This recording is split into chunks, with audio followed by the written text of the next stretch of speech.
Assalamualaikum warahmatullahi wabarakatuh. Bismillahirrahmanirrahim. Azana bil imani bih wa hadana ila azimi syariati wa sadna bi ittiba'i rasulih.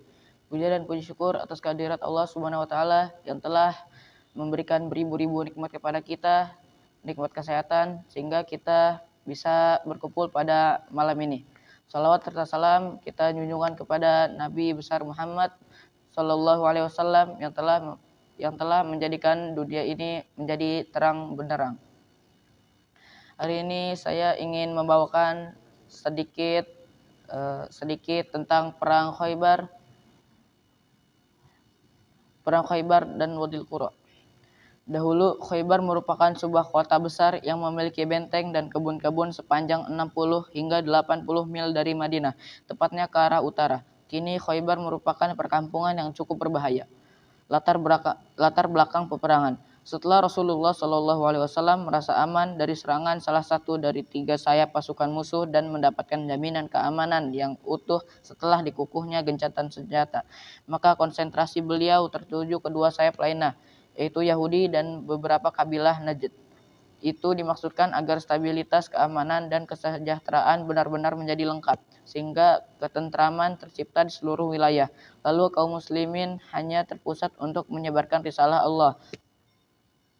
Karena Khaybar merupakan kandang inspirasi dan pengkhianatan, pangkalan militer, sumber permusuhan dan pemicu peperangan, maka tidak mengherankan jika Khaybar menjadi sasaran pertama yang dilirik kaum muslimin.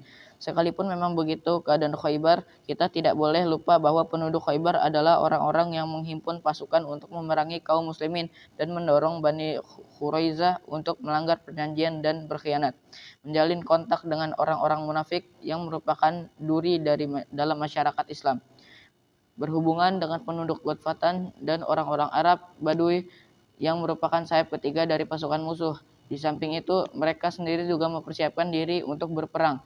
Dengan sepak terjang mereka ini membuat kaum muslimin selalu merasa terancam bahaya.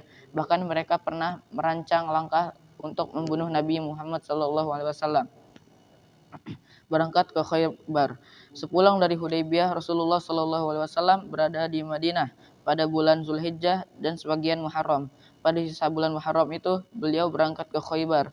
Menurut para musafir, Khaybar merupakan janji yang pernah disampaikan Allah dalam firman-Nya. A'udzubillahi minasyaitonirrajim. Wa'adakumullahu maghanima katsiratan ta'khudunaha fa'ajjala lakum hadhihi. Allah menjanjikan kepada kamu harta rampasan yang banyak yang kamu dapat ambil, maka disegerakannya harta rampasan ini untukmu. Quran Surat Al-Fat ayat 20. Maksud janji dalam ayat tersebut adalah perjanjian Hudaybiyah, sedangkan harta rampasan adalah Khaybar.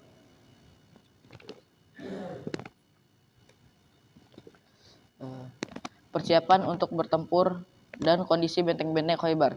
Pada malam menjelang penyerbuan benteng, beliau bersabda, "Besok aku benar-benar akan menyerahkan bendera kepada seorang yang mencintai Allah dan Rasul-Nya dan dicintai oleh Allah dan Rasul-Nya." Esok harinya, orang-orang mengurumuni beliau dan masing-masing berharap agar diserahi bendera.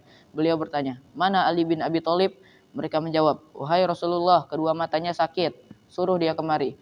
Maka Ali bin Abi Thalib pun dibawa menghadap kepada Rasulullah SAW. Lalu beliau meludahi kedua matanya dan berdoa. Seketika itu juga mata Ali sembuh, seakan-akan tidak pernah merasakan sakit mata sama sekali. Setelah itu beliau menyerahkan bendera kepadanya.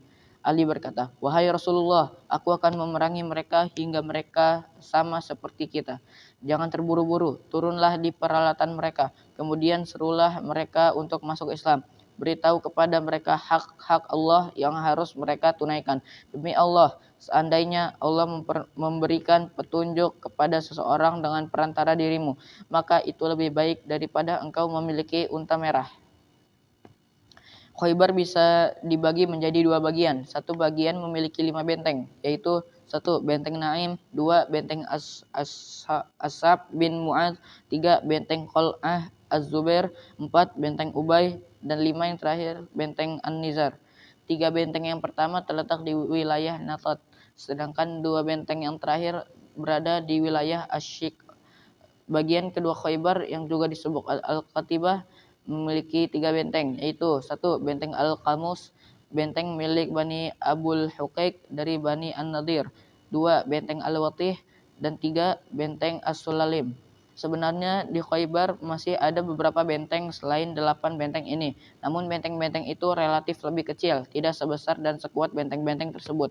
Pertempuran yang seru meletus di sekitar benteng-benteng yang termasuk bagian pertama. Sekalipun benteng-benteng di bagian kedua lebih besar dan lebih banyak jumlah prajuritnya, mereka justru menyerah begitu saja tanpa ada pertempuran.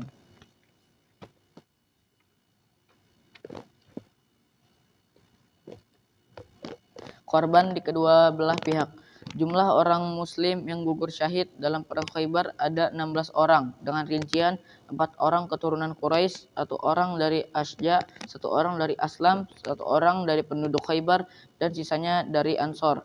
Namun ada yang berpendapat jumlah korban dari kaum muslimin ada 18 orang. Al-Mansur Furi menyebutkan 19 orang. Dia berkata, namun setelah saya meneliti lebih jauh, saya bisa mendapatkan 23 nama. 1 nama di antaranya disebutkan At-Tabari, 1 orang disebutkan Al-Waqidi, 1 orang karena makan daging domba yang dibubuhi racun, dan 1 orang lagi diperselisihkan apakah dia meninggal di perang Badar ataukah di perang Khaybar. Tetapi yang benar yang terakhir ini meninggal di perang Badar. Di pihak Yahudi, korban mereka berjumlah 93 orang.